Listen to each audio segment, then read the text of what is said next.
I see it. Class warfare, the only resort to right-wing doom. It's worth it. How to talk to your right-wing relatives, friends, and neighbors, and other books written by Egberto Willis. And you're hot.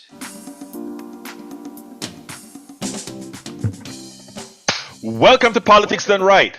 My name is Egberto Willis, your host. Good morning, Houston. Good morning, Harris County. Good morning to the great state of Texas. Good morning to Northeast Texas, Southeast Texas, Northeast Louisiana, Southeast Louisiana. Good morning to every nook and cranny in these areas receiving our 100,000 watt signal from our transmitter. Folks said going into those little boxes known as radios, even as much of you are now listening on the internet and elsewhere. But anyway, folks, we're going to have a great show for you today. Good morning to the entire world, of which we receive folks as well, folks from Barcelona, Spain, London, England, and other places. We're going to have a great show for you today. But one of our wing persons is not in the office today, but we still love you, Jack. If you're listening right now, I hope the flow comes down so that your presence can be made and felt here again. Good morning, Senor Howard. How are you doing, my dear brother? Good morning to you, sir. Well, I'm upright, so I guess I'll be okay. Managed to make it in without it getting too wet. But we do have some very heavy thunder showers moving through the southeast part of our listening area, down in Seabrook and down in Clear Lake. I saw it on the weather radar this morning. Jack calls me at 4:20. I went, "Oh, this can't be good." Oh, he says, "Man, I'm flooded in down here. I tried to get out, but I can't do it." He's got one of those little puddle jumper cars anyway. yeah. Little Mini Cooper thing. 3 drops of water and you're flooded in that. So Yeah, well, we don't want Jack flooded out, man, because I tell you. And yeah, I heard there's going to be a lot of rain. It's sort of like a depression that's kind of going up the coast and coming inland. So I don't know. yeah, it's a low pressure area. It's not quite a tropical depression yet.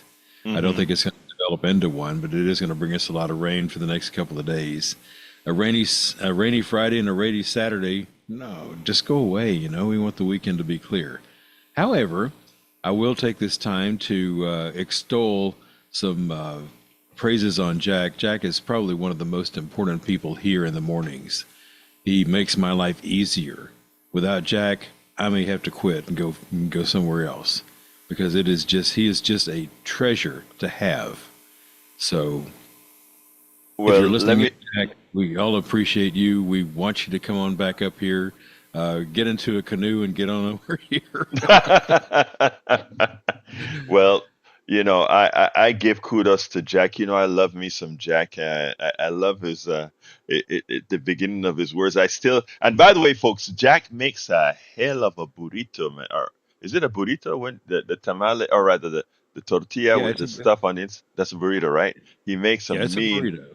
Yeah, he makes a mean burrito, man. That's all I'm going to tell you. And so, yeah, Jack, we need you. We need you. It's tough. And you threw some praises on Jack. I got to put praises on both of you because, man, hey, guys that are listening, everybody that's listening, keeping a station like this with old equipment to sound modern and stay on air, etc., it's a big task.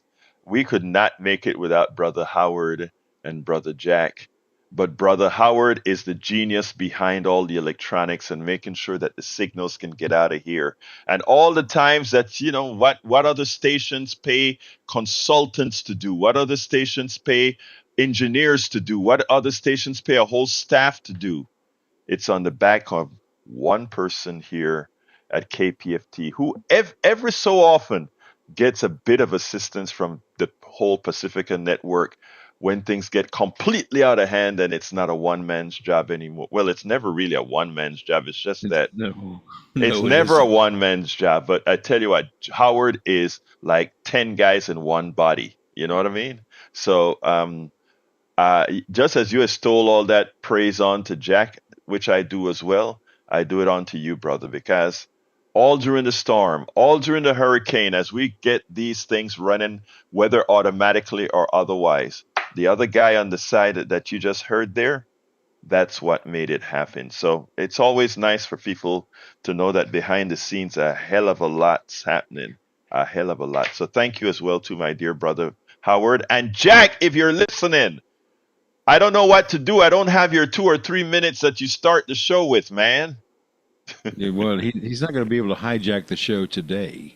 Yeah. Because, well, we do that regularly with your show. He and I will hijack your show and send you off spinning in a different direction, but we're not going to be Yeah. able to do it today. And thank you for the accolades, the tin cans and string. Yeah, it's not an easy job. I mean, No. I didn't sign on for this, but this is what it turned into, and I'm okay with it. I'm okay. Well, there's one thing I tell you, and I want everybody here to listen to. One of the things that makes doing a job, uh, even sometimes when the cash ain't there, is that you love it. There's nothing like, I mean, the one thing that makes low low I can tell you in my case a Hello, wage freeway. earners. I I don't was going want to to. say you were telling me, yeah, I must love it. I said, "No, I was just thought I was crazy. That's all." No, you love it. You can say whatever you want to say, Howard. I watch you when you're making things happen. You love this kind of work. You love giving, and it's not about just loving the technical stuff. It's just loving that, hey, the stuff that you guys are hearing on air, I made that happen, man, and I love making that happen.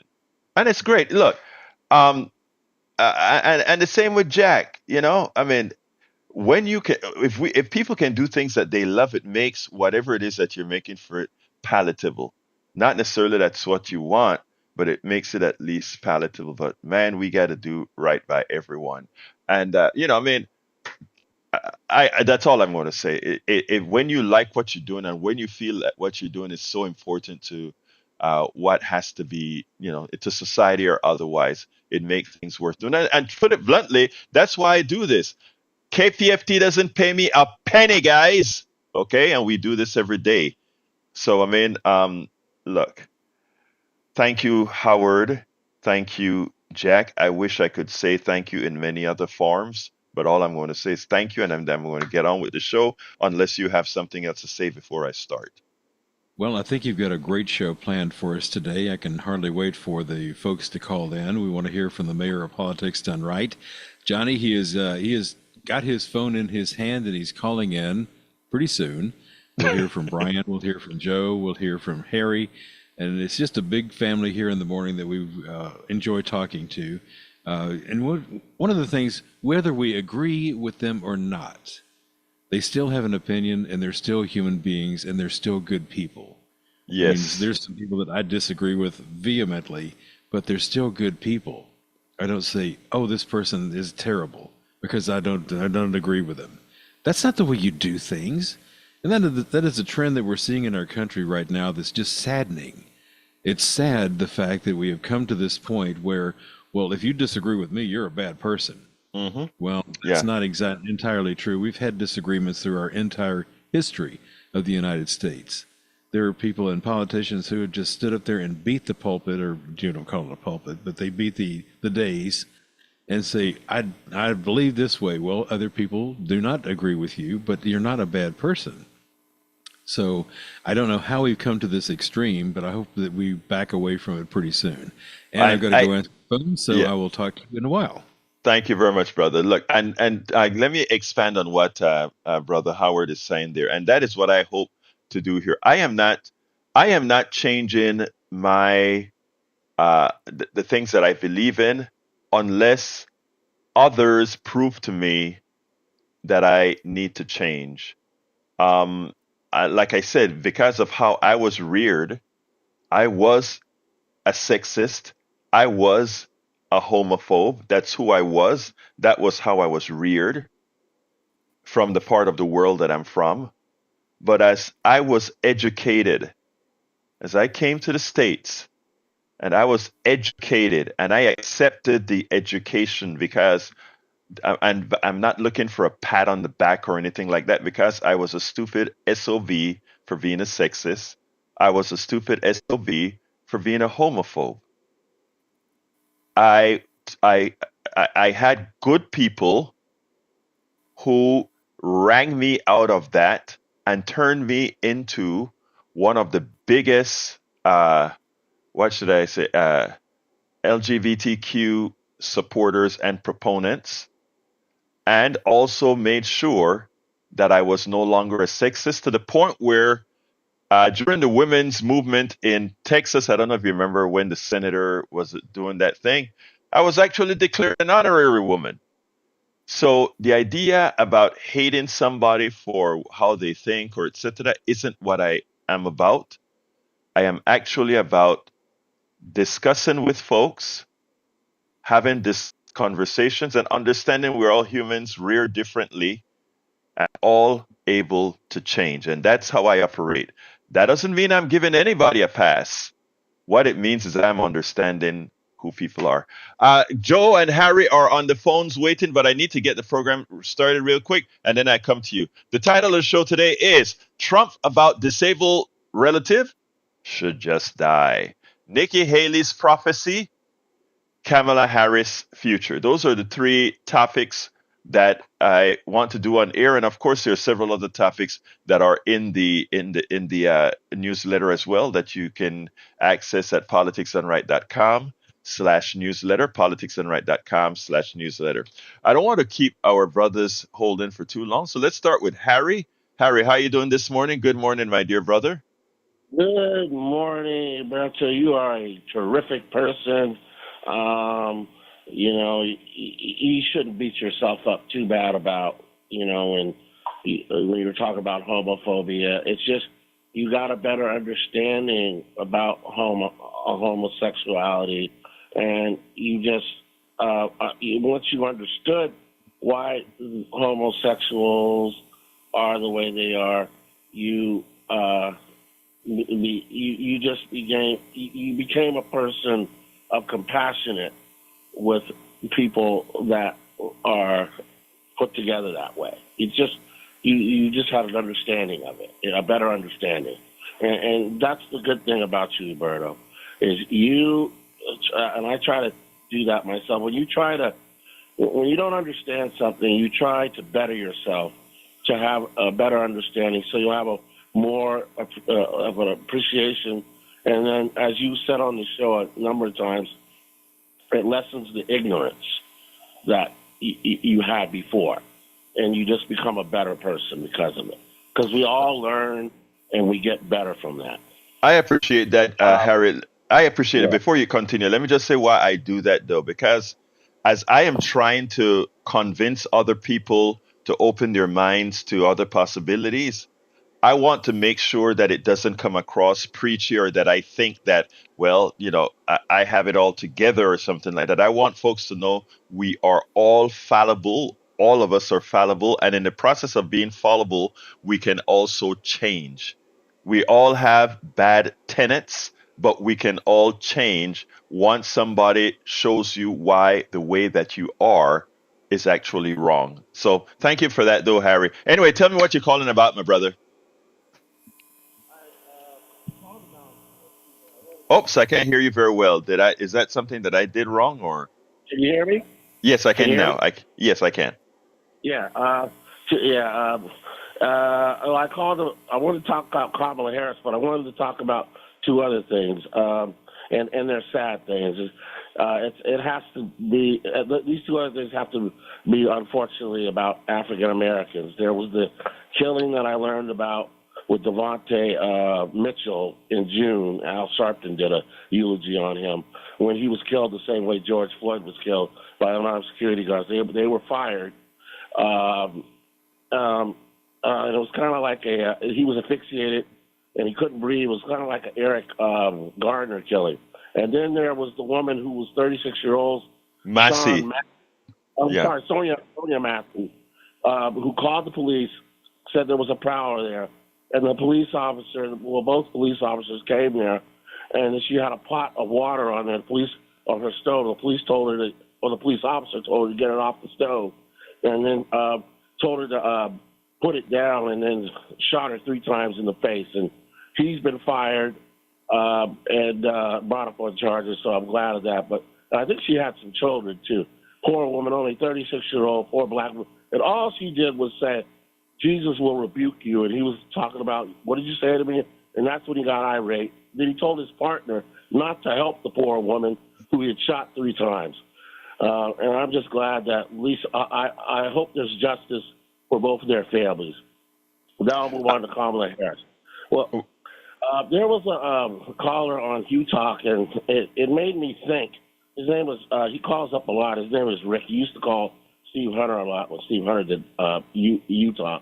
And he talked about Kamala Harris's record as prosecutor and attorney general, and the Republicans are going to use a lot of that against her because there was one situation where there was a man named Kevin Cooper. I looked this up, who was on death row, and Kamala Harris at the time did not believe in drug testing, and Gavin Newsom got involved in later years and got him off death row.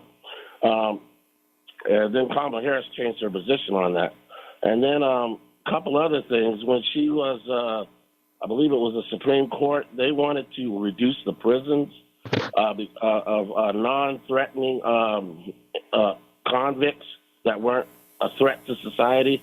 And Kamala Harris wanted to keep the prisons kind of overcrowded, and she lost to the Supreme Court on that because they did reduce them because they were short of beds and toilets. Yeah, let me just I want to speed it up a little bit, Harry, because the calls are coming. But let me answer that real quick. No, I want to answer that. I want them to come after Harris for those 2 cases because in those 2 cases, Kamala Harris was pretty much towing a Republican type line, which is very, very hard on justice. Let's realize something. A lot of these people that are in jail, I take a more liberal approach in that I believe more in what's the word, recovery, in that person getting coming back into society. But there are some bad people out there that they're just bad people. Now the thing about it is interesting is that while I would have taken a lesser strong stance on that policy, a lot of people wanted her to take that stance, and she was voted in by the public. It is incumbent on the public if they want to do better. So I want them to bring that up because I am ready for that attack. I am ready for that attack on Kamala, because while I don't agree with Kamala's position on this extraordinarily tough on crime, that is what most of Republicans and a lot of society wants when it comes to somebody who had issues. I look at social economics and all those other things, and many people don't. So what I'm saying, I get it, brother Harry. Bring it on is what I keep saying. Bring it on, because I will be a staunch defender of her. Anyway, let me go to Joe, Harry, because I think I gave you a lot of time. 6 minutes. One more point, real quick, before you go. Real quick, 10 seconds. Yes, Steve Mnuchin, when he defrauded a lot of people out in California, I read up on that too, and Kamala's point on that is her office just decided not to pursue that, and there was not enough evidence. And Steve Mnuchin defrauded a lot of people, as you know. Got it. I got to go, Harry. I need to go to Joe.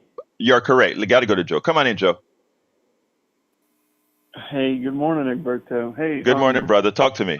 So, all right. Hey, so many times I've had to read a lot of scientific papers, right, in my life.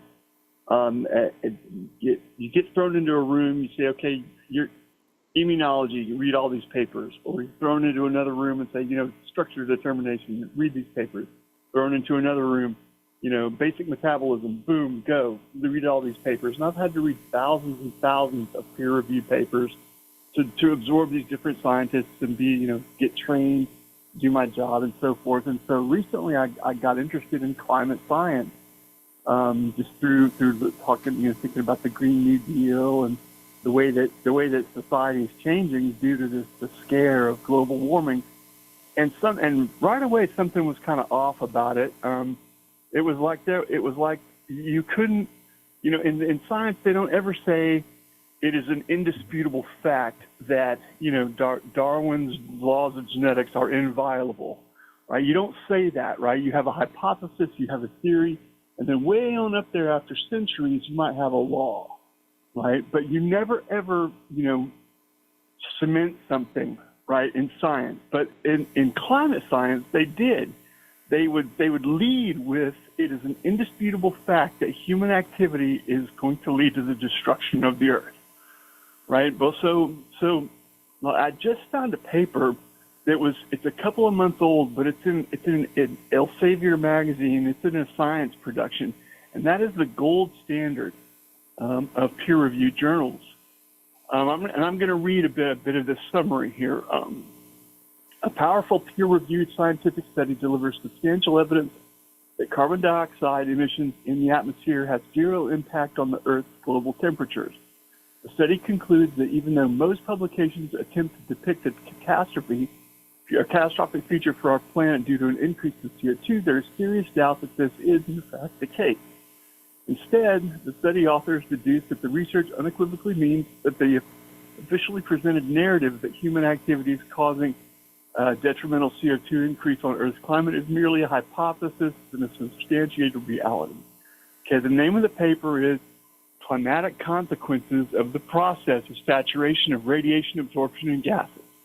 And I'll leave it to you to read the paper if you want, or a digest, or just the discussion and summary at the end. But all that's to say, I think that really the climate activity that's been going on these past few years, what's been happening is that, politically connected actors like, BlackRock Capital, huge investors, basically, they have a sweet deal where the government props up these new and or failing businesses that these investors, BlackRock Capital, Rosemont Seneca was one, right? The Hunter Biden's kid.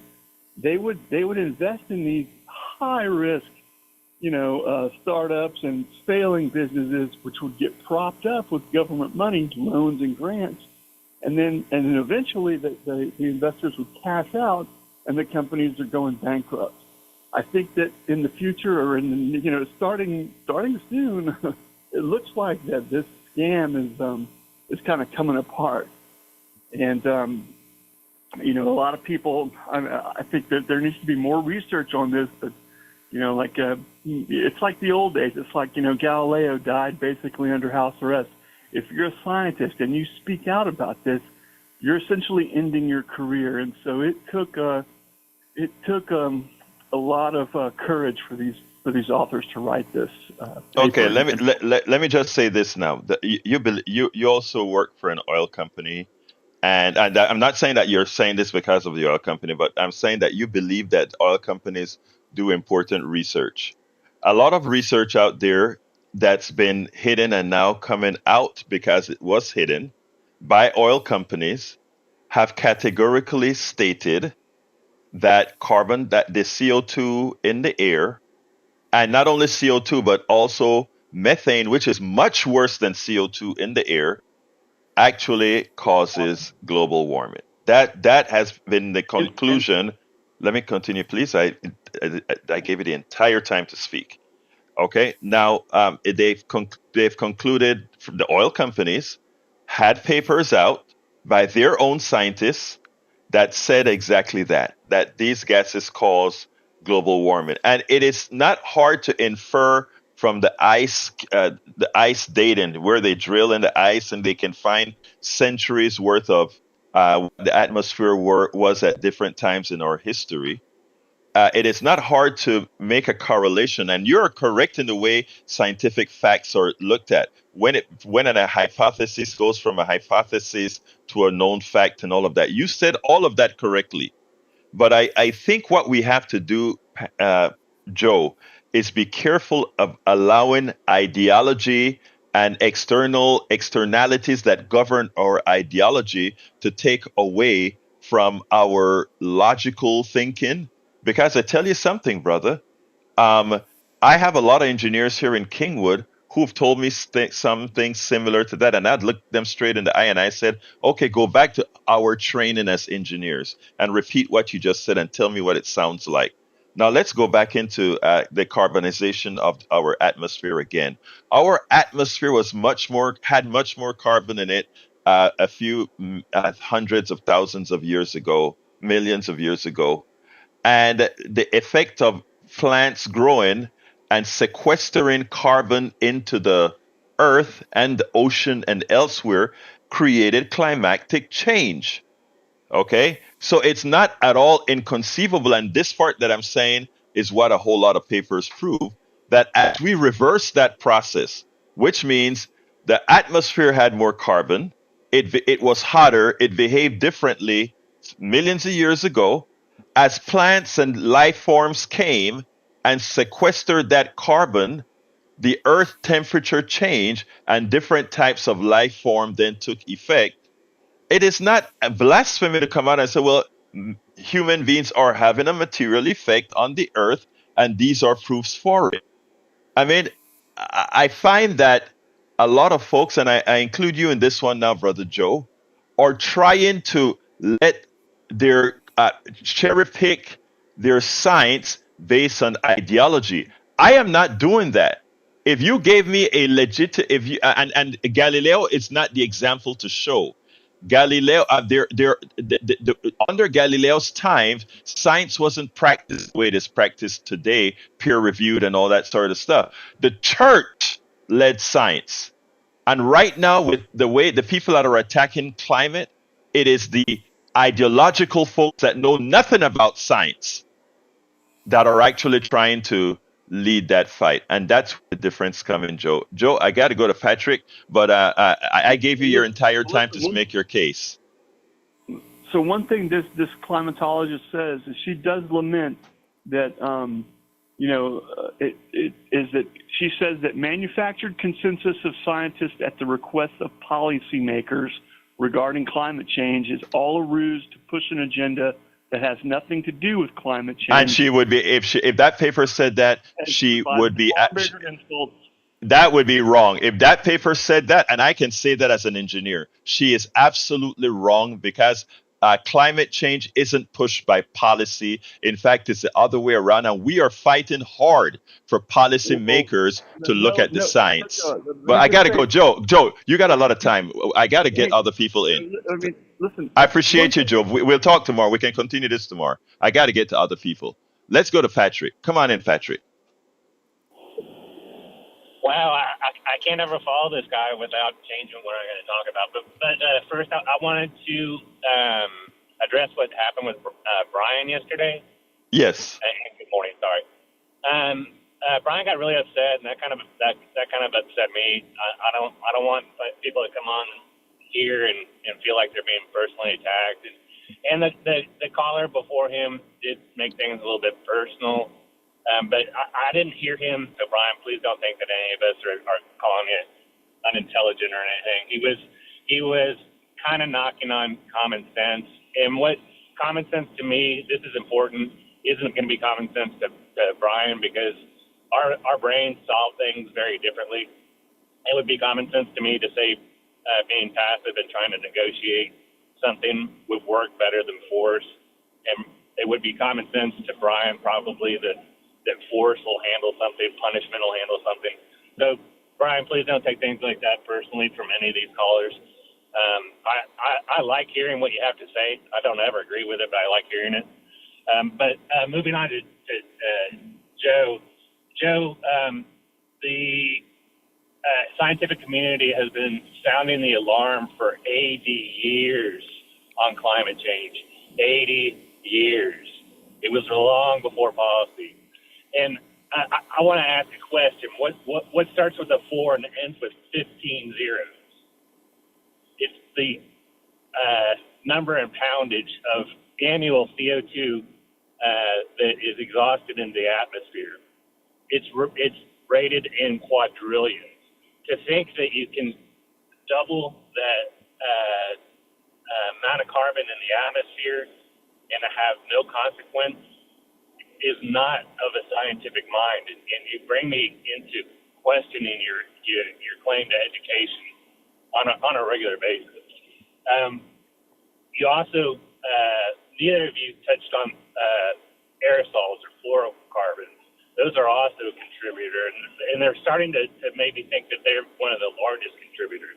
Actually, yeah, it is. Yeah, methane one, and those other gases. Yeah, they harbor water droplets in the atmosphere, but the molecules that they're adhering to are so small, the droplets don't get large enough to fall. So water that wasn't in the atmosphere 100 years ago is now. And that also holds UV rays in the atmosphere, and that's one of the things that raises the temperature. And what they know for sure is how climate works. It's very, very simple. A lower amount of carbon in the atmosphere, you start to lose temperature from the planet, and too much carbon, you take it on. And they worked out mathematically how much we're taking on it every year. It would be much worse. The oceans have harbored 90% of the heat that we've had, and that's why they started dying off first. The oceans have approximately 15% of the amount of edible fish that it had 100 years ago. We're in the middle of the sixth mass extinction on the planet, and it's the first one that you could say that is man-made, and it's the first one that we've been able to predict. To say that there's any doubt in the scientific community that isn't driven by capital, by special interests that have an interest in keeping us living the way we do is ridiculous. There used to be a 95% consensus, which meant that scientists would not move forward on information on climate change without a 95% consensus. They now think that it's at about 99%. So you can find 1 in 100 climatologists that will say that there is doubt. But let's look at that logically. Okay, we have a 1% chance that we've got this wrong, and we're going to roll with that. But the thing about it is, Patrick, the thing about it again is, even understanding what the Earth looked like when carbon was at a much higher level, the answers are really there. And you know what? The science right now is verification of logic, right? Because logically, you can come out and say, well, if you can do correlations, but correlations isn't science. Now we're doing the science of the correlation that we've seen, and it drives me crazy that. And look, this is I see a lot of smart people. I live in Kingwood. A lot of oil physicists and engineers and stuff live out here. And the idea that they have allowed themselves to be co-opted by ideology, because I think a lot of ways is who they work for, kind of, it's a man's salary. But it is sad that, we can't see the humanity, what we're doing to humanity, as you stated in your conversation, their mass extinction. And, we can survive for a while with mass extinction, right? Because hell, we're learning how to create meat. We're learning how to do all these things. But eventually, all of that will change. Anything else, Patrick, before I jump to Raymond? Well, on the same subject, you can look at computer models that they started in the 70s, 80s, and 90s, and those projected out 20 years. And the only thing that they got wrong is that they underestimated the rate in which this was going to change. Exactly. And don't get excited, or don't even think that you've got a bandage like this, like growing meat or anything like that, because that takes grain and that takes plant protein. Joe has made the mistake and called CO2 a plant food. CO2 actually can boost plant matter on a small scale, but what they find out is that the seeds are not as viable, which means that not as many plants will grow from those seeds. I actually read that, Patrick. Yeah, I read that the idea that increasing that concentration of CO2 it's just a different kind of plants that are actually acceptable to that. So you nailed that on the head. Um, And the nutrition is driven down under high CO2. And one of right. the ways that they've been able to prove how much CO2 is in the atmosphere, the ginkgo plant is an ancient plant. That's the only plant that survived the Hiroshima attack. And you can go and you can see the plants, the trees there. They worship them. But Right. one thing the scientists have done is that they look at the Hey, stamina. Patrick, I got to go. You're absolutely right. We got to talk to this another day because we're kind of taking some time. Thank you, my brother. I appreciate your call. Before I go to Raymond, I want to welcome Lizard Queen, Eric Hayes, Tamara Chance, Super NV80, Super Elvin 8H on the chat, as well as, did I miss anybody? If I missed you on the chat, Paul Fleming from Powder Springs, Georgia. So we have Georgia, Houston, Barcelona, Spain. We're all over the place, folks. Thank you guys in the chat. All right, let's go to Raymond. How you doing, Raymond? Hello, Egberto. Thank you for welcoming me on the show. I called day before yesterday. You asked me to call back yesterday, but unfortunately I couldn't catch your show, so I don't know if you spoke more to what I had asked you about on Wednesday. But since you're talking about climate change, I'll touch on that and then see if you want to go back to our prior conversation. I'll just share some opinions. I really enjoyed Patrick, and I can tell he's got a wealth of knowledge about the subject far more than I do. So I like what Joe said about you shouldn't be so definitive with your conclusion, especially in science. And I feel that way about my opinions. I have opinions, but I'm willing to look at the other side too. And I think a lot of people should be very open-minded. But in general, regarding the climate change, there are factors that are so much bigger that occur naturally than I think humans can ever influence on the planet.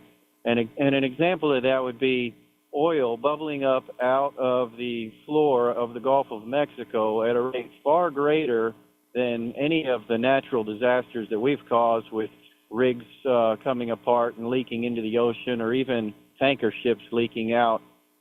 Those are tragedies, and they cause very acute and specific terrible situations in the environment. But nature is able to reabsorb all of that oil that's naturally seeping into the ocean floor and the Gulf floor, and that's the Earth has just been designed to handle that sort of thing. Unfortunately, when we create it on an acute level, it has more catastrophic effects.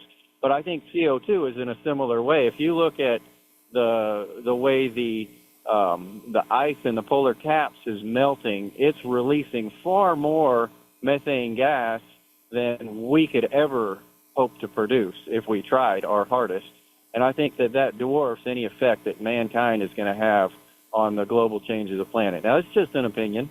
Again, No, but actually, it's an opinion that deserves a response as well. And here's what I'm saying. You just mentioned about the polar cap and the methane that's being released. Actually, in the tundra and all these places, now that we have global warming, a lot of that sequestered methane, which it comes from the decomposition of of carbonic matter, right? So of the Chan matter, CHON. All of that is being released again because all these places are being unfrozen. Why are all these places being unfrozen? Because the Earth's atmosphere is retaining more heat, and those areas melt. So I mean, all of these things. Look, and by the way, you made a very very smart point. Mother Nature can do a hell of a lot more damage in one instant than what we can do over time. As an example, we could get the explosion of many volcanoes, which in effect have caused many ice ages around. I think there was one in the 1800s when Krakatoa exploded. So there's a whole lot of this that's out there, right? But what we are doing are not these instances of nature, but what we are doing on a continuous basis. uh, the carbonization of the ocean, we can measure the amount of carbon we produce as a human species going into the ocean, and again, there are several ways of doing that, carbon dating, etc., to make sure that that carbon is there from what we burn.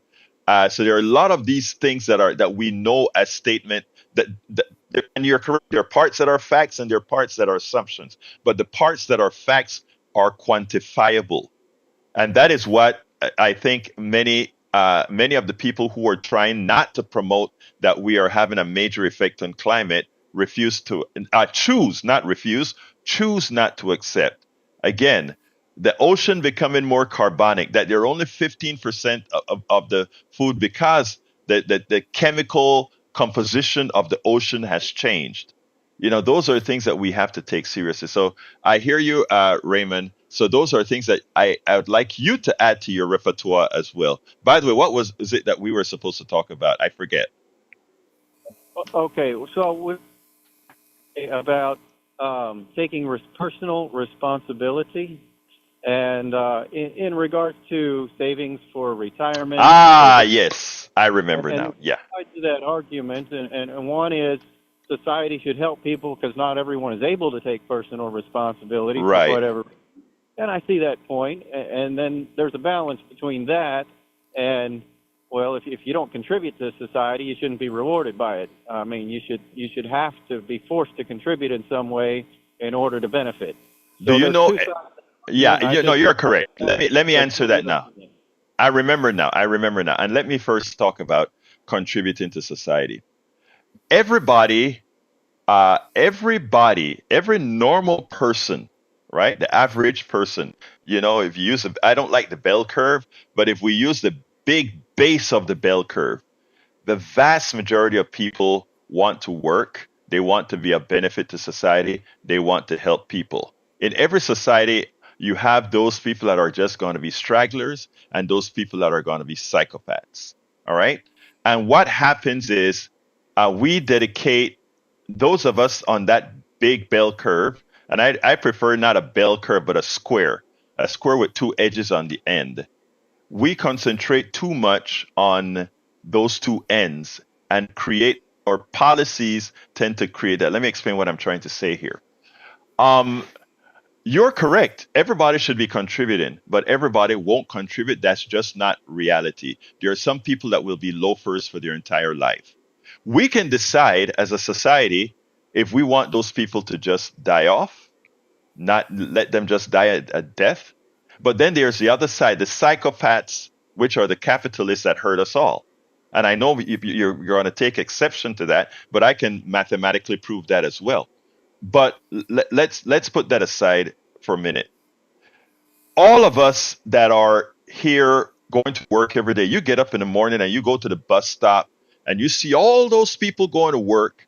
Some of them working hard for menial salaries. Some of them doing good managerial work and for very good salaries. Those that are doing good managerial work, they can actually support themselves fully. They can actually put away for retirement. They can do all those things. Because those are the people who also have access to media. Those are the people who everybody writes about. Those are the people that have agency. We too often see society through their eyes. I was one of those as well. As an engineer, a business owner, and all of that, I reflected my income status, my way of being onto most people until I really got deep into activism and saw how most of America lives. Appalachia, the ghettos, the barrios, and just the person trying to survive one rent to the next rent to the next rent, who have little access to live a life. When you have 20 to 30%, 20% that are quite comfortable, and that has the media, you tend not to see what the others go through for life. So to answer your question specifically now, I am going to tell you that everybody, the vast majority of Americans, work hard and deserve to have something that I call a basic income, because whether they are making $2 an hour, and believe it or not, there are people who make that, the waiters, 2 something an hour. or they're making hundreds an hour. We should have something called a basic income to keep just to prime the economy. So when you retire, you should at least be able to live at subsistence level without ever having to worry about health care and all of that. We can afford it as a society. Why can't we as a society? Because we have the psychopath class that I talk about. There's a poor people that want to sponge in society, and there are the people on society at the very top that do nothing so they create nothing, they build nothing, they have no intellect, but are the ones who control the worth of everybody else. So the answer to that is yes, we need to teach personal responsibility, but those psychopaths at the top also don't invest in education where we teach people civics to know what it is, how to actually operate in the system. One of the things I promise myself to do is to try to open people's eyes to the psychopath that we, the people, the vast majority of us, can create a society, an economic system that allows all of us to flourish without creating the parasites that takes it all from us. All right, you can answer me, Raymond. I appreciate you giving me a moment to respond to that.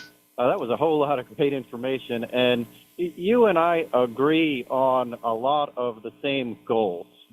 I think we disagree somewhat on maybe the ratio of people in each situation. So what I mean specifically is the capitalists you're referring to that are psychopaths that are creating policies that would take away from the average individual's ability to retire. I think there are those people and they do exist, but I think there's also the vast majority of capitalist-minded businessmen and business people in America that are not in that group. And just like you said, the vast majority of people want to work and contribute. I agree with that. And there's also a lot of business people in a class that I think the vast majority of them also want what's better for society. And I agree, but I don't think that's a disagreement. I don't think we disagree. I don't think we disagree. Let me tell you where I think there is some issues here, Raymond. The issue for me is that the economic model is wrong. You can be of like Bill Gates is a nice guy. Bill Gates has given away all of his money. So is what's the guy the second richest the guy who owns Berkshire Hathaway. All of these guys are not bad people. Berkshire Hathaway guy wants his secretary to pay the same tax rate that he pays. The problem is who gave Bill Gates the right, because he have all that money he determines how all that redistribution is going to occur. Bill Gates does. Bill Gates may be a nice guy, and Bill Gates may choose the right way to redistribute that capital. But Bill Gates didn't earn that capital. Other people earned that capital, and Bill Gates, because of the economic system, was rewarded as the person who started Microsoft, which was based on technologies that the collective created. It gave him the ability to accumulate that wealth. That's a flawed economic system that doesn't assign worth to those who actually produce. And that is what I'm trying to get people to understand. That the economic model is what's flawed. And the economic model is what creates what you talk about, people not being able to retire, etc. And you can answer that one as well, my dear Raymond. Well, I do agree that the economic model is flawed, and it's always in a state of evolution, right?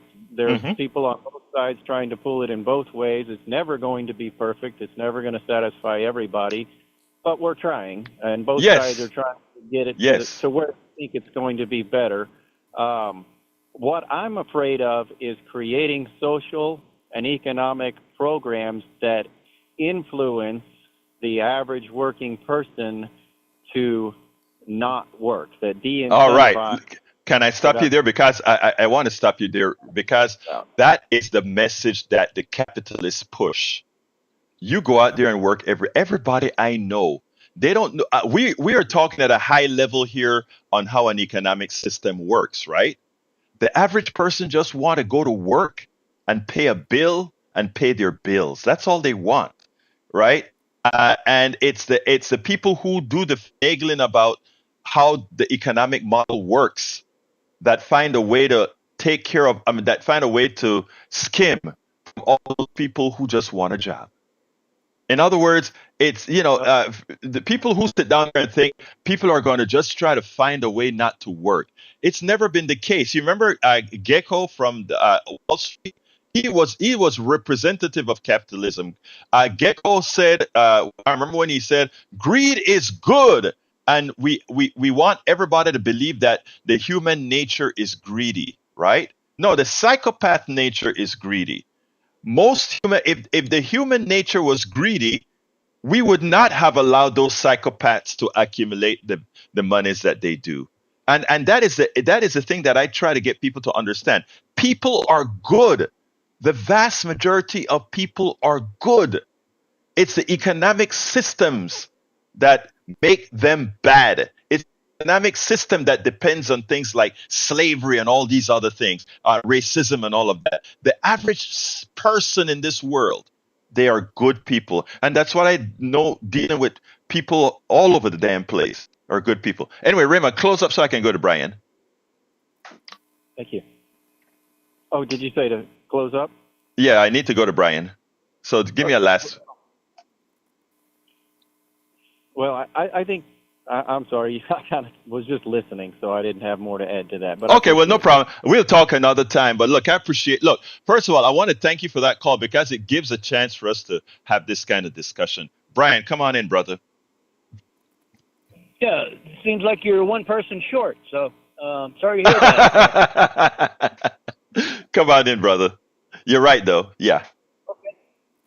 Yeah, it makes it difficult when you don't have someone to actually do the job, right? Well, So well, I'll you, get you into know. economics later. Yeah, go ahead. Okay, now the vice president of the United States came to Houston yesterday, right? Yes, sir. Where was Lena Hidalgo? I don't know. Where was she? Nobody knows. Was it a planned vacation, just like Harris didn't see the Prime Minister of Israel? I don't know. Isn't it? I don't know, Yeah. but I don't think. But here's the thing, Brian. I don't think Lena Hidalgo in Houston has to worry about a picture with her hugging uh, Kamala Harris. I think it would actually expand her voting base in Houston. So I don't think that's a good analogy, brother. Yeah, but not a word about Nungary being murdered by the policies set forth by Biden, correct? Not a word about that. I don't know what you're talking about. She was supposed to be the czar of the border, overseeing the policies set forth by President Biden. No, that's not what she was supposed to do at all. That's what Fox News says she was supposed to do. Her job was supposed to do. Let me explain, Brian. Brian, let me explain, okay? It's important. It's important. It's important.